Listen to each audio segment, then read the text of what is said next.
भगवान को किस प्रकार से लगा है। आज शिव जी ने पूछा है सौम्य, आज ऋषियों ने पूछा कि हे सौम्य, अभी आपके बखार वंश से निकल चुका है। सर्वत्र इस स्थान पर, इस पृथ्वी पर पहले क्या था? जल ही जल था और कुछ नहीं था। उसी समय मधु और कैटभ के साथ भगवान विष्णु की किस प्रकार से लड़ाई हुई, ये सब हम आपसे पूछना चाहते हैं। हजारों वर्ष तक युद्ध कैसे चलता रहा, ये भी हम आपसे पूछना चाहते हैं। वह किस प्रकार से पराक्रमी थे और हार ना खाने वाले थे, महाराज ये सब हमको बताइए। और वह जल में किस प्रकार से उत्पन्न हुए, उनकी उत्पत्ति का क्या कारण था, भगवान ये भी हमें बताइए कि उस उत्पत्ति का कारण बताइए। परात ले लो, परात उनसे परात ले लो। ये सब प्रश्न किए। दशरथ जी महाराज कहने लगे, हे मुनिवर, अब मैं तुम्हें वो कथा सुनाता हूँ मधु कैटभ से भगवान विष्णु का किस प्रकार से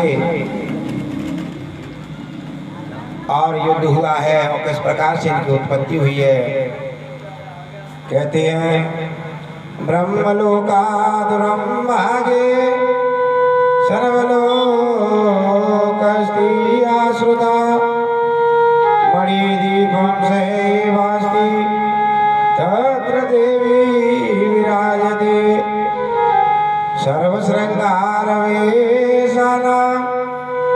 सुकुमार्यं बलिर् निर्जया जगकर्वामयी मधु कैटभंतरि। यह सारी बात सुन करके कहने लगी है सूत जी महाराज, हे मुनियो, तुम्हारे अंदर जो प्रसंग सुनने की इच्छा जागृत उठी है, इससे मैं तुम्हें अवश्य बताऊंगा कि जगत में और तुम लोग सभी कृतार्थ हो गए हो। प्राचीन समय की बातें हैं, ये त्रिलोकी जो है जगमग्न हो गई थी। केवल भगवान विष्णु से सैया पर शयन कर रहे थे, सोए हुए थे, और जैसे ही वह निद्रा में ग्रसित थे, उसी समय उनके कान से मैल निकला और मैल से मधु और कैटभ नाम की दो दानव उत्पन्न हुए। जब मधु कैटभ दोनों दानव उत्पन्न हुए, समय अनुसार उस समुद्र में वे प्रतापी तरुण हो गए, यानी धीरे धीरे वह बड़े होने लगे। इधर उधर जाकर उनका खेलना कूदना आरंभ हो गया। इसी प्रकार समय व्यतीत होने लगा। एक समय की बात है, मधु और कैटभ इष्टकाय शरीर लेकर के समुद्र में खेल रहे थे। इतने में वे दोनों भाई बहन सोचने लगे कि बिना कारण ये हमें जो शरीर प्राप्त हुआ है, बिना कारण के तो होगा नहीं, और हमारा जन्म देने वाला भी कोई ना कोई होगा। हमारी उत्पत्ति करने वाला कौन है? ऐसा दोनों भाई अपने मन में विचार कर रहे थे। हमारा जन्मदाता तो कोई होगा। मधु ने कहा, हे कैटभ, हमारा जन्मदाता और कोई नहीं है। वे जन्मदाता पिता कहीं और नहीं है, भगवान विष्णु ही हमारे जन्मदाता। सूत जी कहती है कि प्यारे मुनियों, स्थिति जानने के लिए इस प्रकार की चेष्टा करके मधु कैटभ किसी निर्णय पर नहीं पहुंच सके। मन में विचार करने लगे कि हमें जन्म देने वाला कौन है। समझाने लगा है। कैटभ ने कहा, भैया, इस जल में हमारी सदा काय रहने वाली नहीं है, भगवती शक्ति है, उनमें अपार बल है, वे शक्ति कभी नष्ट नहीं होती। मेरी सबसे वे ही इस कार्य के कारण इन्होंने इस मिस्र जल की रचना की है, उन्हीं के आधार पर यह जल ठहरा हुआ है और वह परमाराध्या शक्ति हमारी उत्पत्ति के कारण है। इसी प्रकार वे कह रहे थे तो आकाश भी झूठा, सुंदर बाग भी सुनाई पड़ा। सुन करके वे दोनों उसका अभ्यास करने के तत्पर हो गए। उसी समय बाग बीज की आकृति आकाश में इस प्रकार से चमक उठी मानो बिजली कौंध रही। फिर तो उन्होंने विचार किया कि यही मंत्र है और कोई मंत्र नहीं है, इसमें कुछ भी संदेह करने की बात नहीं है। ध्यान लगा करके मंत्र का और भैया जप करने लगे। उन्हें सगुण मंत्र की झांकी उपलब्ध हुई। तब तो भी उसी मंत्र का दोनों भाई ध्यान करने लगे। अन्न जल छोड़ करके महामाई की सेवा में लग गए और मन और इंद्रियों पर विजय उन्होंने प्राप्त कर ली। उसी प्रकार ये समय व्यतीत होने लगा और मधु और कैटभ ने 1000 वर्ष तक उन्होंने बड़ी कठिन तपस्या करी। कै वर्ष तक करी? 1000 वर्ष।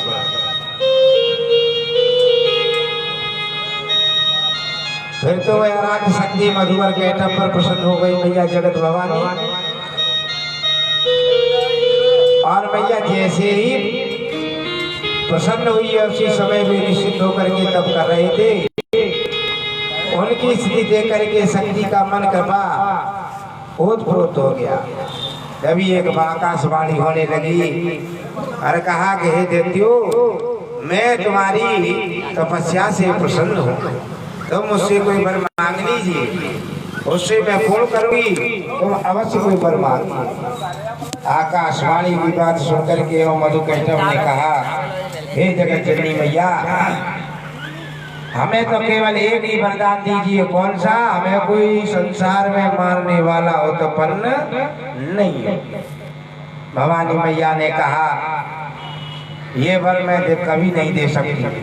जिसका जन्म होता है उसे अवश्य मरना पड़ता है, और जो मरता है उसका जन्म अवश्य होता है। तुम कोई और वरदान मांग लो। बोले तो जगत जननी मुझे एक ही वरदान दीजिए। क्या? कि हम इच्छा मृत्यु से मरे। ऐसा कहकर के आज जगत जननी मैया उन्हें वरदान दे करके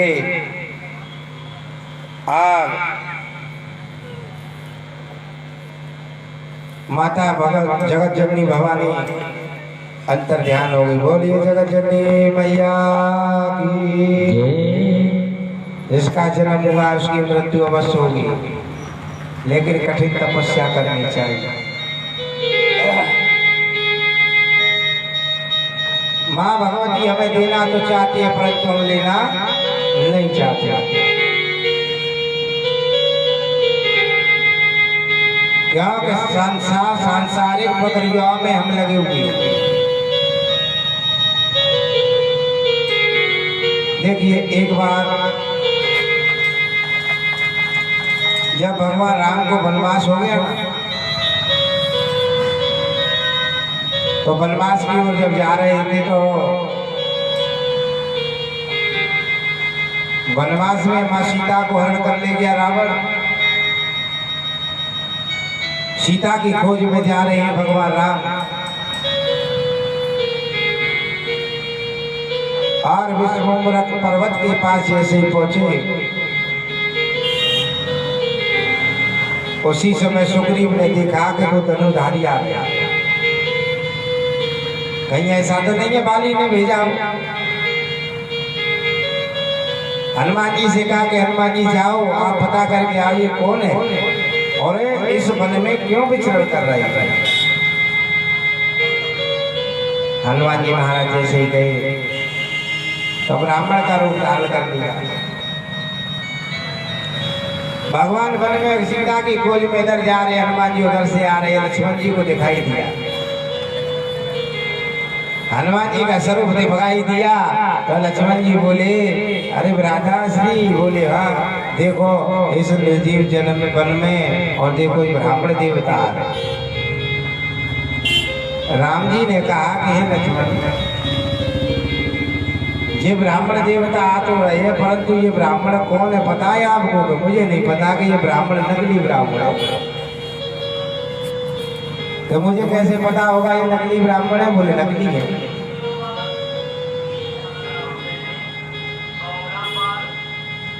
ऐसे ही नजदीक हनुमान जी आए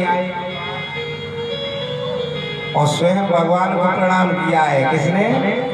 हनुमान जी। हनुमान जी ने स्वयं जैसे ही प्रणाम किया है तो कहने लगे कहो लक्ष्मण है कि ना नकली? बोले हम क्षत्रिय कुल के हैं, हमारा धर्म है क्षत्रिय कुल का। क्या धर्म है? कि सर्वप्रथम हमको ब्राह्मणों को देवों को नमस्कार करनी चाहिए। कहते हैं ना पंडित जी पहला, और पंडित जी पहले पहला कर रहे हैं। कुछ लोग ऐसा ही चाहते हैं कि पंडित जी पहले पहला मनते करते हैं। ये कर्तव्य और धर्म नहीं बोलता।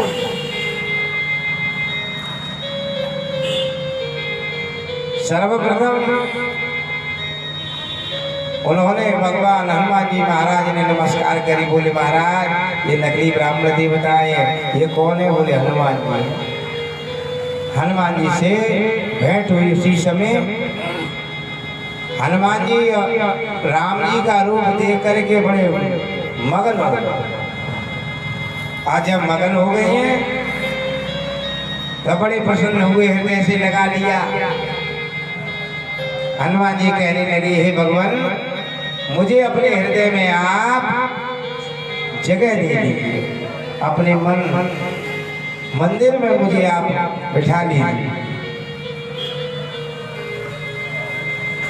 इसी प्रकार से भगवान बोले कि ठीक है हनुमान, अगर तुम बैठना चाहते तो बैठिए। हनुमान जी जैसे हृदय में भगवान राम के में प्रवेश करना चाहते थे तो वहां से एक आवाज आई कि ठहरो ठहरो ठहरो ठहरो। हनुमान जी बोले भैया ये हृदय में से किसकी आवाज आई है? ठहरो ठहरो कौन बैठा है?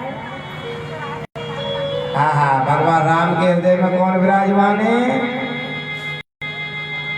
भगवान राम के हृदय में भोलेनाथ विराजमान है। एक दूसरे के दोनों पूरक हैं। भगवान राम शंकर जी का ध्यान करते हैं और शंकर जी भगवान राम का ध्यान करते हैं। तो हृदय में कौन बैठे? भगवान शंकर बैठे। हनुमान जी ने ऐसा देखा कि यहाँ तो हृदय में जगह खाली नहीं है, तो अब क्या किया जाए? बोले तो भगवान ऐसा करो तो यहाँ जगह खाली नहीं है तो आप अपने चरणों में ही जगह दे दीजिए। अब चरणों में जगह मांगी तो जैसे ही हनुमान जी चरणों में और स्थान लेने के लिए गए अपना, तो उसी समय वह चरणों से भी आवाज आ गई कि रुक जाइए, यहाँ भी जगह खाली नहीं। यहाँ कौन बैठा है? हनुमान जी ने पूछा। बोले एक चरण तो लक्ष्मण जी का और एक चरण है माँ सीता का। अब तो बड़े दुखी हुए हनुमान जी महाराज, मन में विचार करने लगे अब तो मुझे जगह नहीं मिलेगी क्योंकि सारी जगह भगवान की खाली। उदास हो गए। राम जी ने कहा हनुमान जी तुम उदास मत होइए।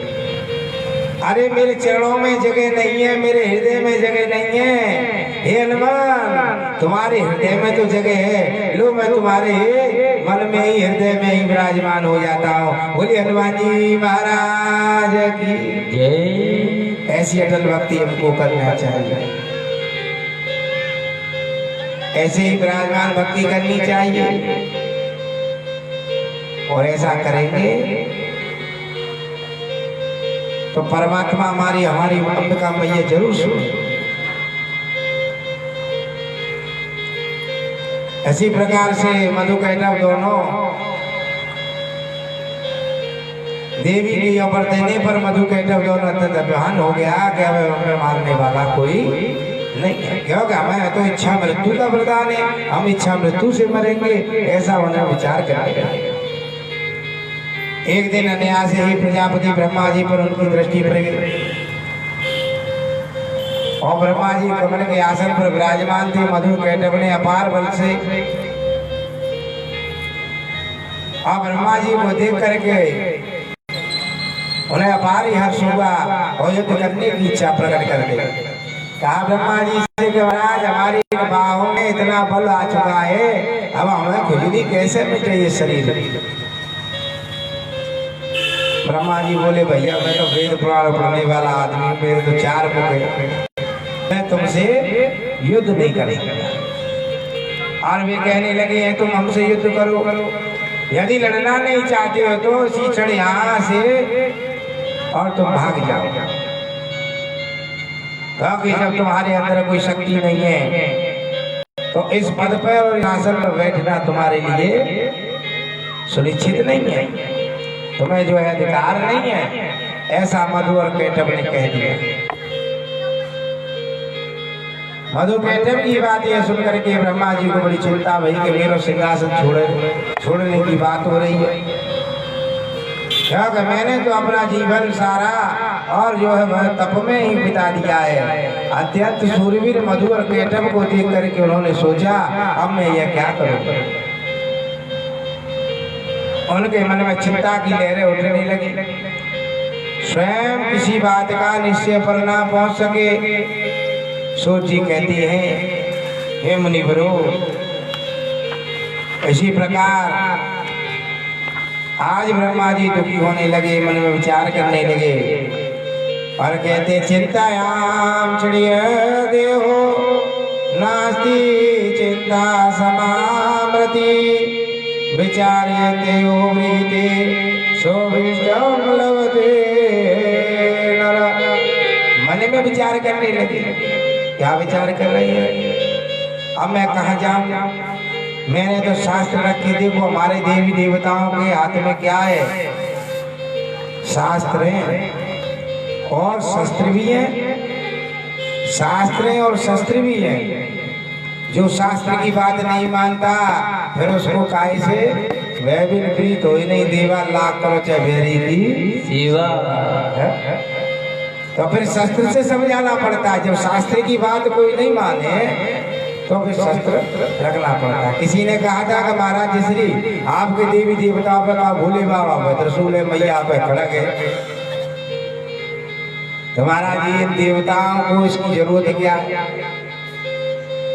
बोले देवताओं को जरूरत है तो पहले तो हमारे देवी देवता शास्त्रों से समझाते हैं, और जब शास्त्र से उसकी समझ में नहीं आती है तो फिर शस्त्र से समझाते हैं। इसलिए उन्हें जरूरत है। जब तक किसी चीज पर आती है, आप मतमस्त होकर के जा रहा है और अभी भी रास्ते में भी चल जाए तो डंडी से मानेगा क्या, रस्से से मानेगा क्या, तो विशाल का शरीर है वो कैसे मान जाएगा। तो उस पर क्या लगाना पड़ता है, अंकुश मारना पड़ता है। कहाँ, उसके मस्तक पर, तभी वो वश में होता है। इसी प्रकार से हमको अपने मन पर अंकुश लगाना चाहिए। क्यों, अरे आदत बुरी संभार ले बस हो गया भजन, आदत बुरी सुधार ले बस हो गया भजन, मन की तरंग मार ले बस हो गया भजन, मन की तरंग मार ले बस हो गया भजन, आदत बुरी संभार ले बस हो गया भजन, आदत बुरी सुधार ले बस हो गया भजन।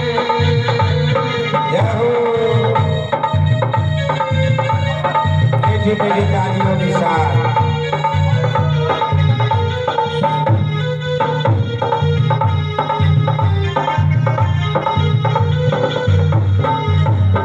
और कुछ करने की आवश्यकता नहीं है। आंखों में तेरे दोस्त हैं, दूसरों में आंखों में तेरे दोस्त हैं, औरों में देखता नजरे अब सुधार, नजरे अब सुधार,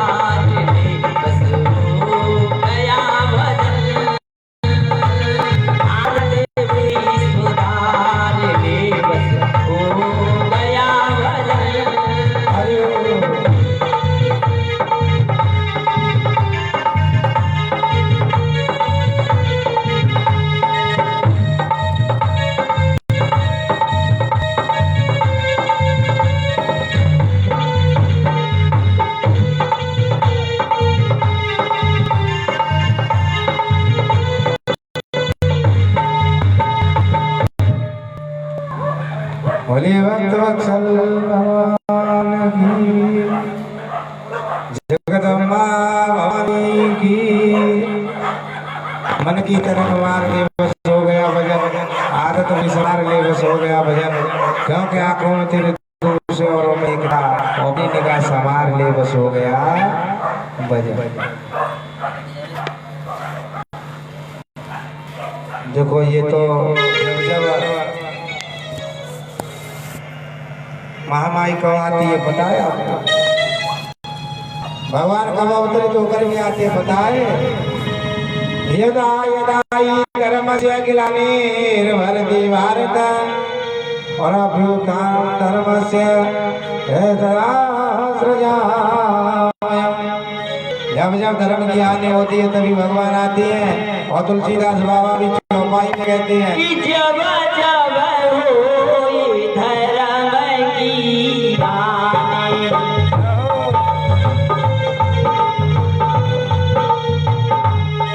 अरे जब जब होई धर्म की हानि, बाढ़ई सुर धर्म अभिमानी, तब तब तरे प्रभु देवे सरीरा, अरण्य कृपाण अजन हीरा, जब जब होई धर्म की हानि, बाढ़ई सुर धर्म अभिमानी।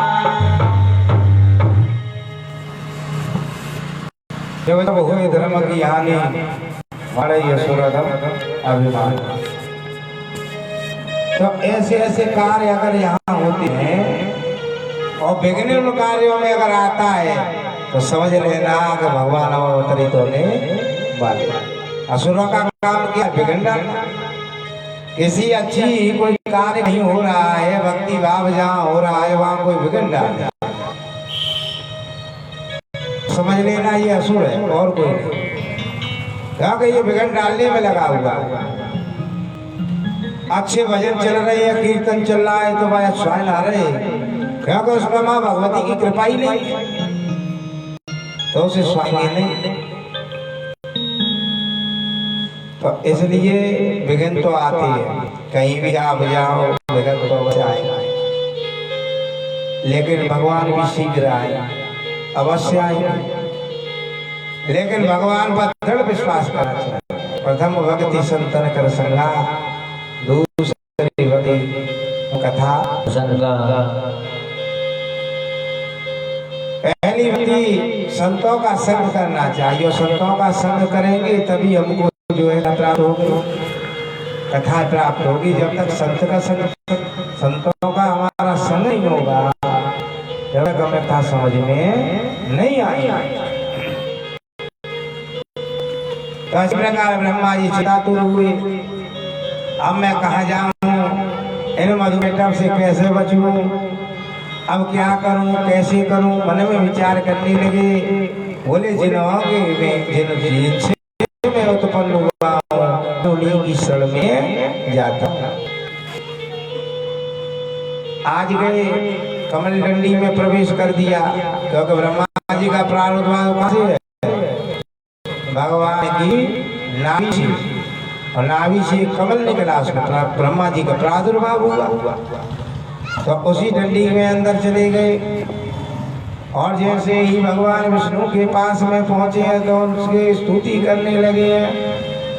हर काय केशवम पुंडरीकाक्षाय हर माधवा मधुसूदनम स्वरूपमणि सहितम देवम सो विष्णु नमाम्यहम्। भगवान को प्रणाम किया है, आज से भगवान की निद्रा नहीं टूटी। गाड़ी निद्रा में भगवान सोए हुए हैं, और बार बार प्रणाम करने पर, आज ब्रह्मा जी के प्रणाम करने पर भगवान ना जा सके। अब तो बहुत ब्रह्मा जी का मन दुखी हुआ, अब मैं क्या करूं, अभिमानी दानव मुझे मारने के लिए सभी आ गई हैं, अब मैं क्या करूं। कहाँ जाऊं, कौन मेरी रक्षा करेगा, मुझे कोई दिखाई नहीं देगा। ब्रह्मा जी मनी मनी ये सोचने लगे,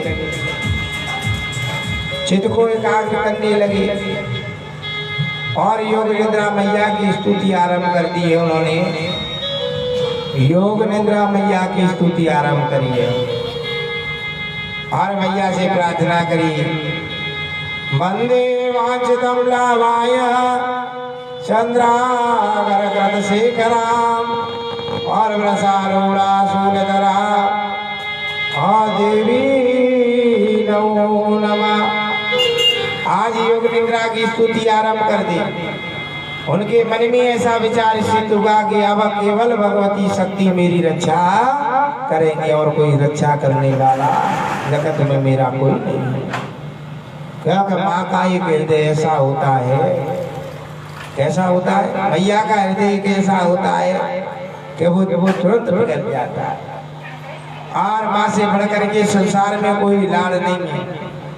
और माँ अपने बच्चे को चाहे कैसा भी उसका बच्चा हो बड़ा लाल दुलार करती है कि नहीं करती? यशोदा मैयू ऐसी करती है। और जब भगवान और वृंदावन छोड़ करके कहाँ गए, जब भगवान जो है गोकुल छोड़ करके कहाँ गए, मथुरा यज्ञ के कंस के यहाँ यज्ञ हो रही थी, वहाँ गए थे नहीं? जब वहाँ गई थी तो मैया से कहा, मैया अहम गमस्यामी परसों में परसों आ जाऊंगा लौट करके। और मैया उनकी याद में वही पड़ी रही और इतनी आंसू धारा बह रही है, इतनी आंसू धारा बह रही है, रो रही है मैया।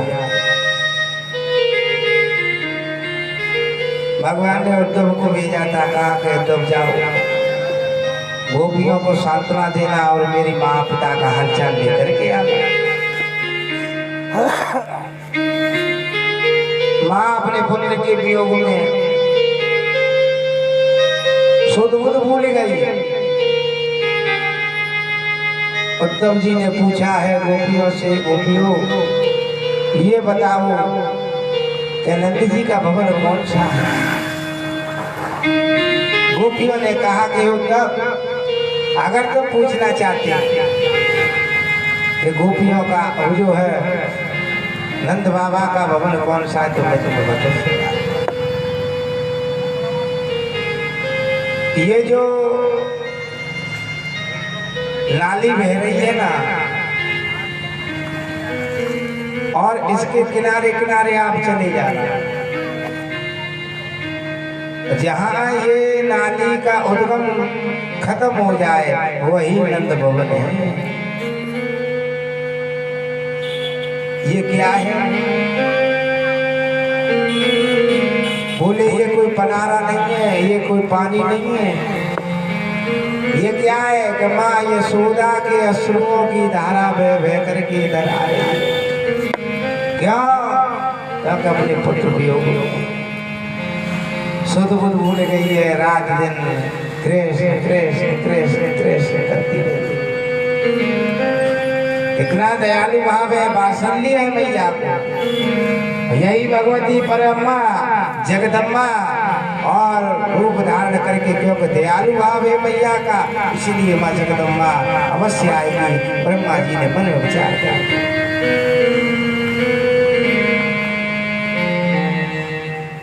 इसी प्रकार से आपका ब्रह्मा जी चिंतित होने लगे, चलो मैं उन्हीं की स्तुति करूंगा, भगवती शक्ति मेरी रक्षा करने में समर्थ रहेगी। इनके प्रभाव से भगवान विष्णु अचित भी हो जाएगा, क्योंकि भगवान विष्णु इस समय मेरी स्तुति से तो हिल सकते नहीं। इसी प्रकार मरा हुआ प्राणी संस्कृत गुणों को समझने में असमर्थ हो जाता है। इसी समय ठीक वही दशा भगवान विष्णु की हो गई है। जैसे किसी शव को हिला उसमें कोई अड़चन नहीं है, ऐसे ही उसी समय भगवान विष्णु की वह दशा है। नींद से आंखें बंद हो जाती है। कितनी नींद आ जाती है? जब निद्रा मैया आ जाए तो काम की बात ना सुहावा, ना सुहावा। देखो भैया कथा चल रही और देवी भगवती की कथा थी। और एक जैसे पुराण भी हमने कहा था, एक जगह हमने शिवपुराण भी कहा था। शिवपुराण की भी कथा ये हमारा जो है 5वां जो है पुराण है। भागवत की कथा बहुत कह रही है। शिवपुराण अम्मा भी सुनने गई थी हमारे शिवपुराण, बोले टेंट वाला हो गया। और बहुत भागवत में भी अम्मा हमारी आती है। देवी भागवत में सुनने के लिए आई, अपने मुखार बिंद से महामारी ने कृपा करी है। तो आज हमने 5 पुराण अपने मुख से माँ भगवती को सुनाई है। 5 पुराण हमने सुना दिए। कौन कौन सा? श्रीमद् भागवत महापुराण और देवी पुराण आपको सुनाई रही है। और कौन सा पुराण आया है? शिव पुराण। 4 पुराण हो गए और 4था पुराण है वरुण पुराण, वो भी हमने सुनाया है। तो ये 4 पुराण हमने अपनी वाणी से भगवान को सुनाया। अब देखो भगवान की अगर कृपा हुई तो आगे और भी पुराणों को सुनाएंगे। मन में संकल्प है कि नारद पुराण की कथा या गणेश पुराण की कथा कहें। बोलिए वक्त वत्सल भगवान जय। तो ऐसे ही कथा चल रही। तो एक माता जी क्या करती थी, कभी कथा में हंसती और कभी रोती। और व्यास जी महाराज बड़े प्रसन्न वाली जी, अम्मा बहुत बढ़िया, सबसे पीछे बैठी है और कबू कथा सुनते बड़ी प्यारी है अम्मा। तो कभी कथा सुनती है, कभी हंसती है कथा में, कभी रोती है। चलो मैं एक दिन बात करूंगा अम्मा से। जैसे क्या समाप्त हुई एक दिन, तो माता से पूछा रही, अम्मा तुम बड़े प्रेम से कथा सुनती हो भैया, अब मुझे ये बताओ कि कबू तुम कथा के बीच में रोती हो, कबू हंसती हो, इसका कारण क्या है? अम्मा बोली, व्यास जी तुम्हें नहीं पता, इसका एक कारण है, कभी मैं कथा में रोती हूँ कभी हंसती हूँ, कारण है इसका। बोले क्या कारण है? कि मुझे अपने बकरा की याद आ कि अम्मा भूखे से, कि मुझे इसलिए याद आ जाती है कि मेरे यहाँ एक बकरा था और वो पीपल के पेड़ से बता रहा था, कोई उसकी सुनता नहीं था और चीख चीख के बेचारों एक दिन वो मर ही गए। सो व्यास जी वो तुम्हारी बड़ी चिंता लगो रहती है, कहूँ ऐसा नहीं हो तुम चिल्ला चिल्ला के त्याई नारायण है जाए चौक हम पे तो कुछ फर्क पड़ेगा नहीं, तो तुम्हारी तो नारायण है जाएगी। बिहारी और भैया ऐसे ही करान चाह तो भूखरा किसी आई तो भैया बुआ तो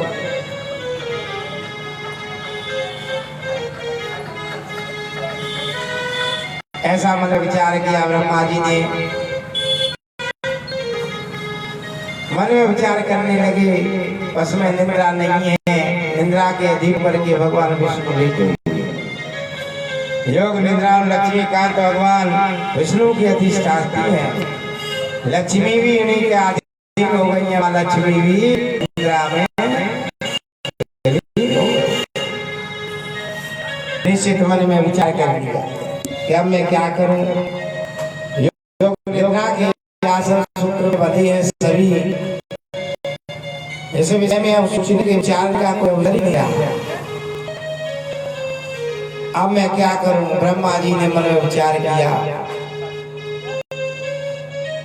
ब्रह्मा जी कमल पर विराजमान थे, वे अपने मन में उपयुक्त विचार निश्चित करके और भगवान विष्णु के अंगों की शोभा पाने वाली उन भगवती योग निद्रा की स्तुति करने लगे। योग निद्रा की स्तुति करी।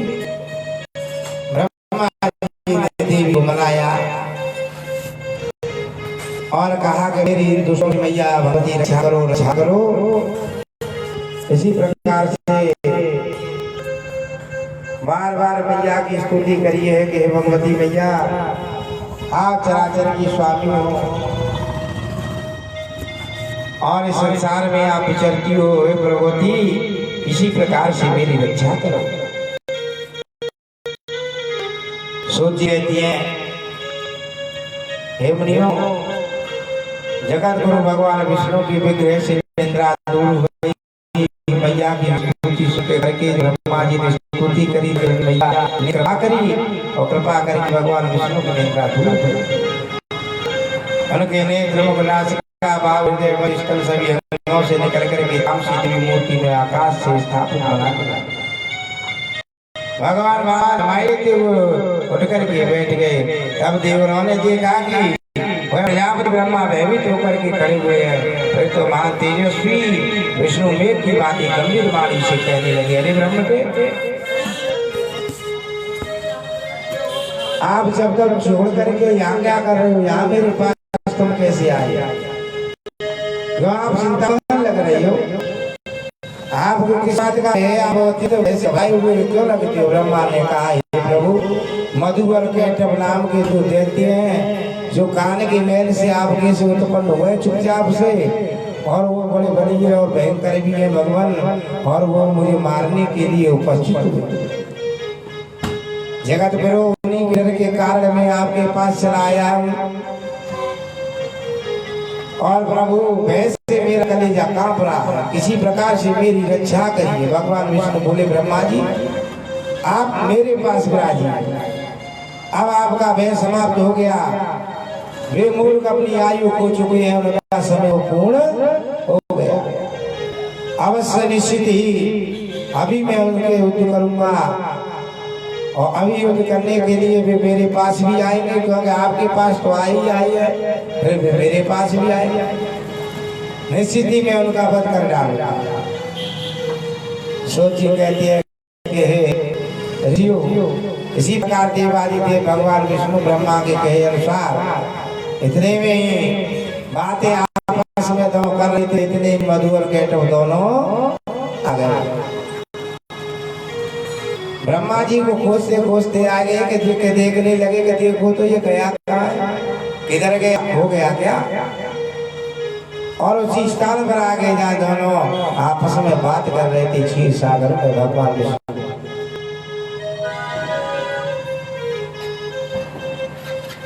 सर्वत्र नहीं जलता, अपना किसी अलम के निश्चित होकर के वे दोनों खड़े थे। वे सर्वांगी अहंकार के कारण, और जो है भैया अहंकार उनके अंदर भरा हुआ था। अभी ब्रह्मा जी से कहने लगे, भगोड़े, तू यहाँ भाग करके आ गया,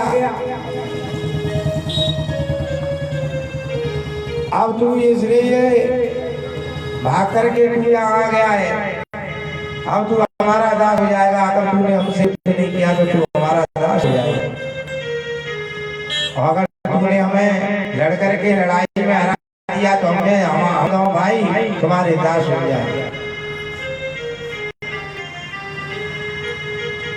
हम तो इस प्रकार से ऐसा देखा है। तो ब्रह्मा जी कहने लगे, भाग करके उसके पास चला आया। ब्रह्मा जी, क्या इससे बच सकेगा?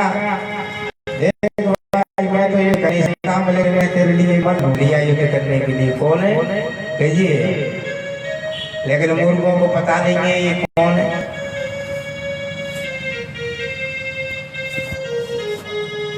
ऐसा इसके बाद सर के फल पर बैठने वाले इसे भी हम मार रहेंगे। अरे तू तो मारेंगे सो मारेंगे ब्रह्मा, और जिस सर्प के ऊपर लेटा हुआ है जो वो मारते हैं, छोड़ेंगे नहीं। किंतु पहले अभी तू हमसे लड़, या लड़ना नहीं चाहता तो मैं तुम्हारा दास हूं, ऐसा अपने मुख से बोल। सोचिए, कहते हैं मधु केटव की यह बात सुनकर के भगवान विष्णु उनसे कहने लगे, हे दानव श्री श्री, तुम इच्छा पर मुझसे युद्ध करो, तुम ही बलशाली हो। अभी मैं तुम्हारी बाहों की खुजली मिटाई दूं। यदि युद्ध करने की अभिलाषा हो तो आ जाओ, मैं तुम्हारा अभिमान दूर करता। भगवान विष्णु के ऐसे वचन सुनकर के मधु और केटव की आंखें क्रोध से लाल हो गई। वे बिना किसी के सहारे जल में ही खड़े थे, फिर भी श्री हरि युद्ध करने के लिए तैयार हो गए। और मधु भगवान के ऊपर कुपित हो गया और तुरंत ही भगवान से लड़ने के लिए आ गया। अभी कैटअप भी वही ठहर गया।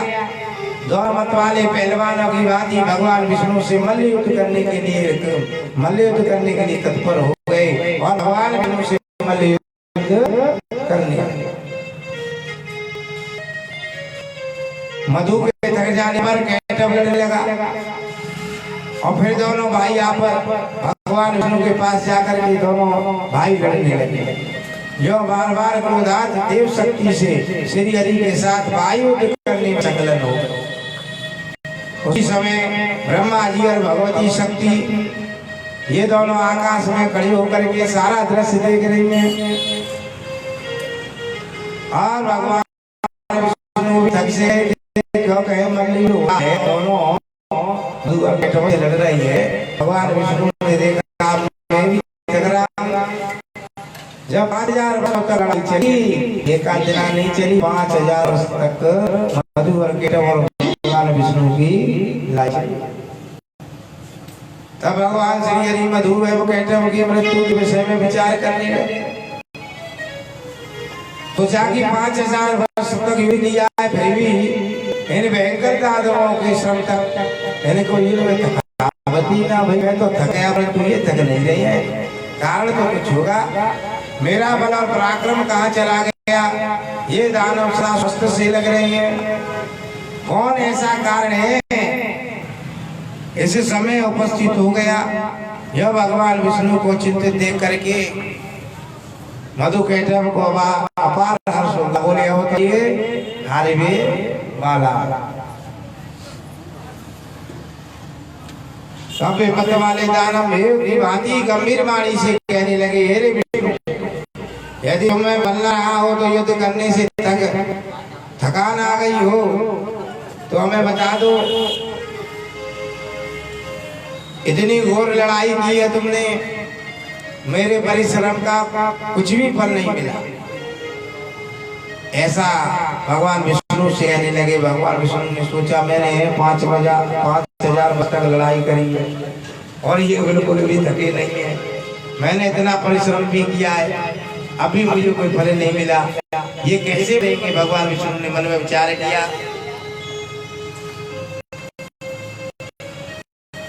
अब यह ठीक जाने ना मैं युद्ध नहीं करूंगा, इस कार्य दानव पर के प्रभाव से घमंड में चूर हो गए। सदा ये दुख देना इनका स्वाप बन गया है। ना युद्ध किए ये मरेंगे भी कैसे? भगवान जीवन की चुकी है, ये भगे मारे चारों ओर आकार कर रहे हैं। तो लोहे की काट कैसे होती है? लोहे की काट कैसे होती है? लोहे थी तो होगी, लोहा लकड़िया की तो कट जाएगा क्या? नहीं कटेगा। लोहे की काट लोहे से ही होती है। देखो मंदिर तुम्हें जाने की कोई आवश्यकता नहीं है, अगर आपको समय नहीं है तो मंदिर मत जाओ। तो क्या करो, तो मंदिर की तुम्हें कहीं घुमटी दिखाई दे रही वही प्रणाम कर ले, घुमटी दिखाई दे या उसी को प्रणाम कर लेना। मेरी महामाई कहती है, क्या कहती है कि जो मेरे शिखर का दर्शन कर लेता है तो वो मेरे दर्शन कर लेता है। इसलिए आपके घर से किसी भी मंदिर का कोई शिखर दिखाई दे रहा हो तो शिखर को आप जो है दर्शन कर लेते। मैया जगदम्बे भवानी है, अंबिका भवानी है। भगवान विष्णु दोनों देशों से घबराने लगे, इनका मृत्यु कैसे हो, ये कैसे मरेंगे? मैंने वैसा विचार करने लगे, सोच रहे थे। इतने में भगवती योग निद्रा के उन्हें दर्शन हुए। उस समय भी कल्याणमयी देवी आकाश में राज रही थी।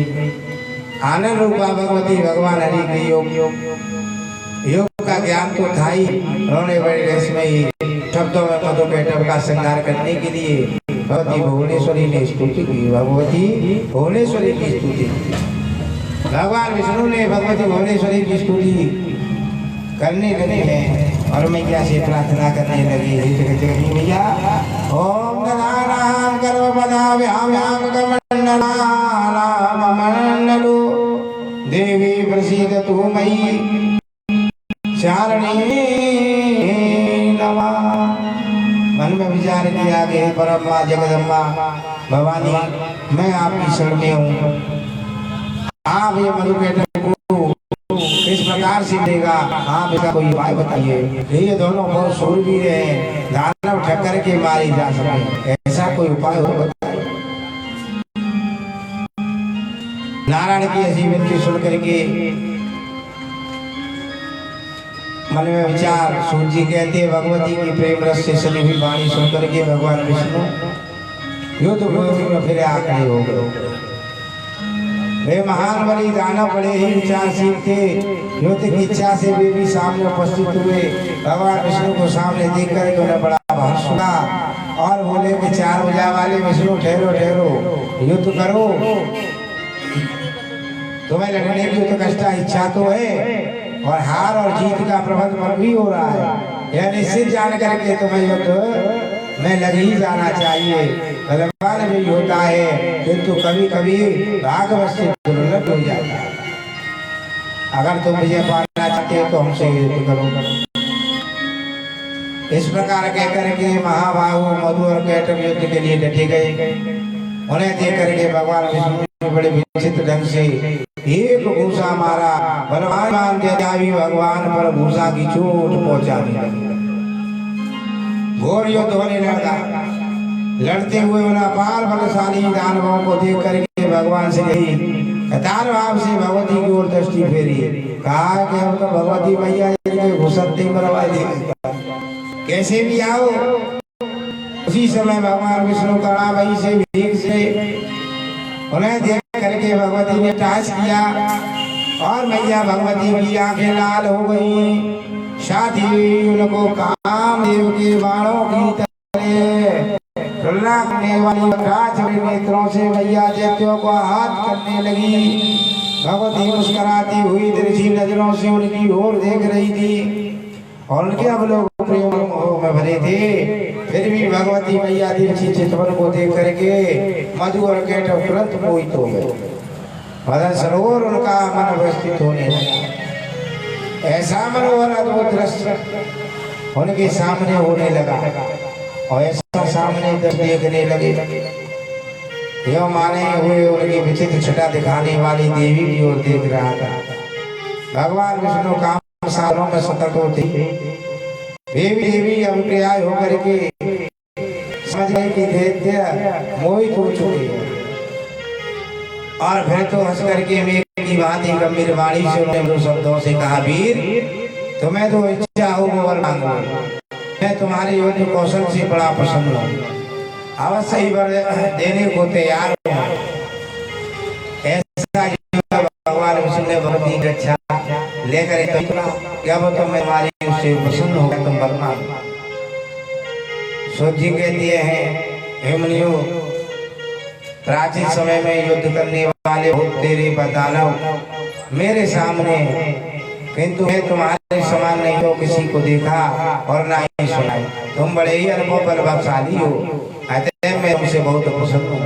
अपार बलशाली दानव तुम दोनों भाइयों का अभिलाषा है, मैं विष्णु करूँ। उसी समय मधु और कैटभ काम से आतुर हो गए।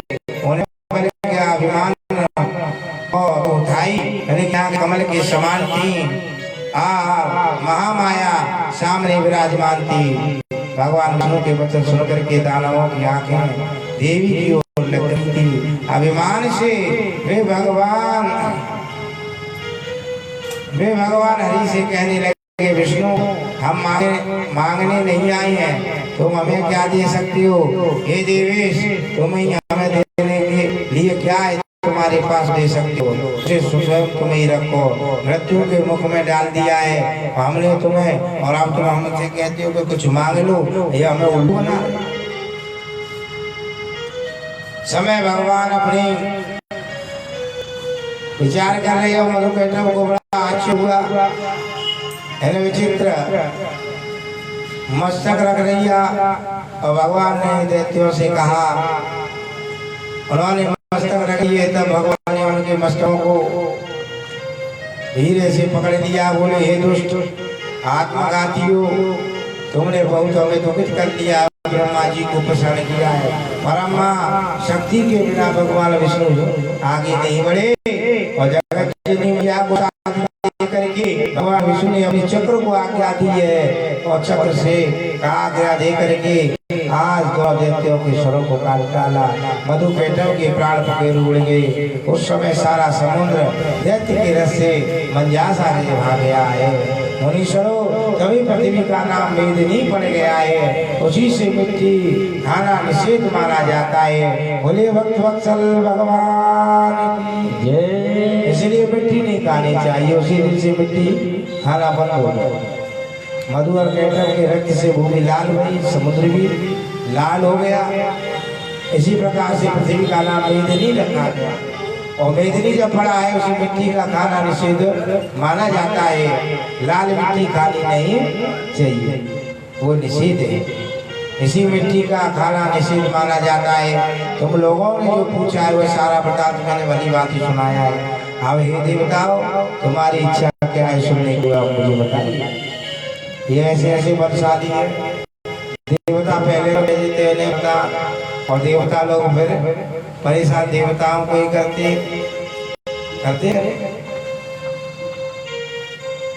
अब देखो एक बात आप लोगों को और बताओ,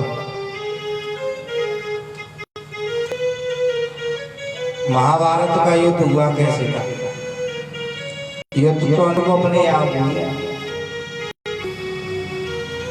हुआ किसके ऊपर था? बोले महाराज जो द्रौपदी के। इसका एक और भी कारण था। क्या कारण था? जब सभा लग रही थी, सभासद जब सब साथ बैठे हुए थे और उस सभा में कहने लगे कि कौन अवश्य है और कौन अवश्य, कौन योद्धा है, कौन पराक्रमी है और सबसे बलवान अग्रणी कौन है और सबसे अच्छा धनुर्धारी कौन है। ये जैसे ही सभा में बैठे हुए धृतराष्ट्र आदि सभी, वहां पांडव भी बैठे थे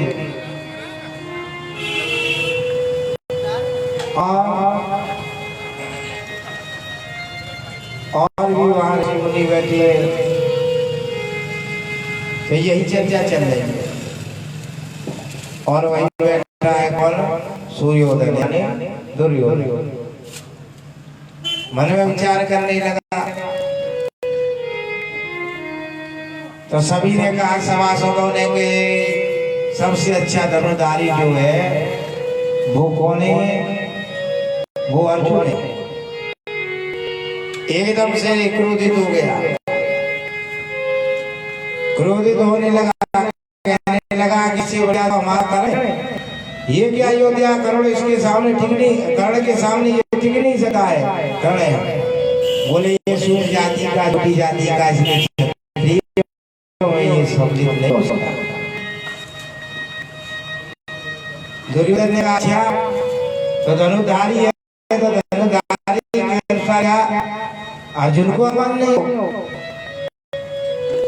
तो इतने में भीमसेन बोलो तो मेरे में तो इतना बल है। बोले कहने लगा दुर्योधन, माने में तुम क्यों बोलो, तेरे तो बाप ही रहा था, तुम 5 भाई तो बाप ही भाई हो और 5 बाप है तुम्हारे, तो एक भी नहीं है 5। अब भीम को तो गुस्सा आती है। ये भीम ने कह दिया तो तू कौन सी सती सावित्री को, तू भाई को है। यही से क्रोध खा गया, यहाँ से क्रोध खा गया तो पूछने लगा कि काल क्या है? अब मेरी माँ तो मुझे बताएगी नहीं, गांधारी मुझे बताएगी। अब मैं कहा जाऊं अपने मामा के पास? तुरंत पहुंचे अपनी सेना को लेकर के। अब जाकर के नाना से पूछा कि नाना ऐसा कौन सा कारण था इसके कारण मेरी माँ वो जो है विधवा बना। कारण क्या था?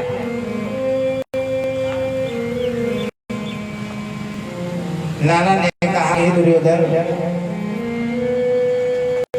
कारण एक था कि तुम्हारी माँ के विवाह में कोई दोष लग रहा था, इस कारण उनका जो विवाह है बकरे से करा दिया और सुंदरी की बलि चढ़ा दी। उसी के कारण उनका जो है ये ऐसा, उसके बाद में ये विवाह किया गया तुम्हारे पिता से।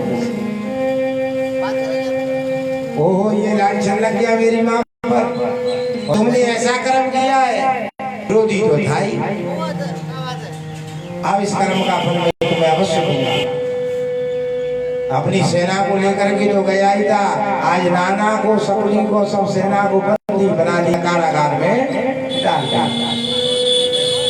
गाय न खाने के लिए कुछ मत लेना, और देना भी तो ये 10,000 है, और 10,000 के बीच में 5 किलो चावल देना बस, और कुछ मत देना। अब 10,000 के बीच 5 किलो चावल होगा, कैसे खाएंगे? शकुनी के पिता ने कहा देखो शकुनी बहुत अच्छी विद्या जानता है, और इसका मरना अच्छा नहीं है, क्योंकि हम अपनी प्राणों की आहुति लगा दी तो अच्छा, अगर ये मर गया तो काम पूरा खराब हो जाएगा, इसे जीवित रखना चाहिए। तो वो क्या करते थे, जैसे ही चावल लेकर के जाते थे और सभी सैनिक अपने अपने चावल उठा उठा करके और शकुनी को भोजन कराते, और शकुनी को जब भोजन करा देते तो धीरे धीरे एक एक करके भूख के मारे सारे सैनिक मरने लगे है। अंत काल क्या हुआ, आज शकुनी के जो पिताजी थे ना, उनका भी समय आने वाला, और शकुनी अपने पिता में बहुत पितृ की भक्ति में बहुत तत्पर रहता था, अपने पिता से बहुत प्रेम करता था, क्योंकि पितृभक्त था। पितृभक्त था, मन में विचार करने लगा, आज मेरे पिताजी जा रहे हैं, अब मैं क्या करूं?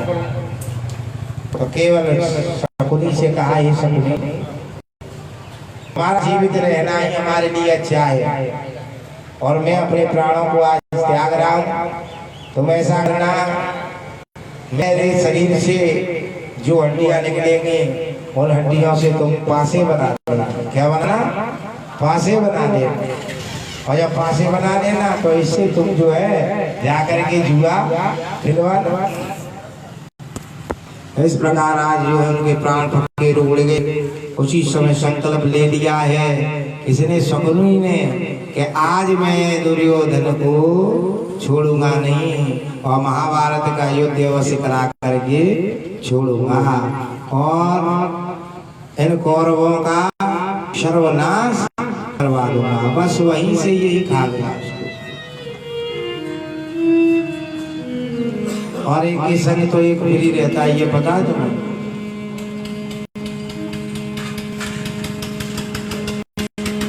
पहले जो जमाने में पहले भी एक के संग एक फ्री चीज आवती है, आती के नहीं आवती, खूब दिखलाए हुए।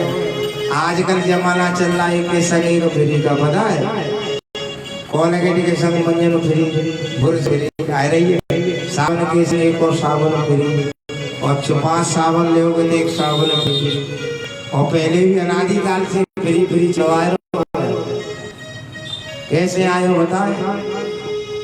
अरे गांधारी ने ब्याह रचायो,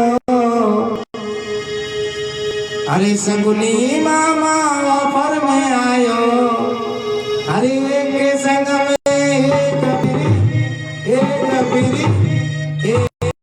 संग में एक फिरी,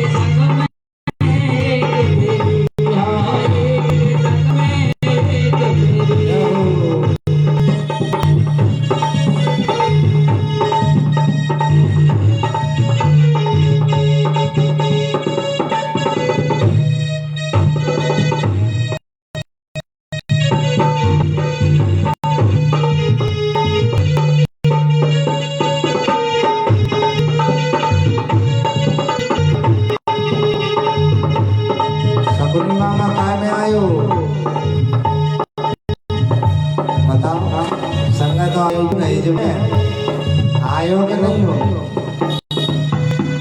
और कौन कौन संग संग लेके आयो बताओ? नामा ले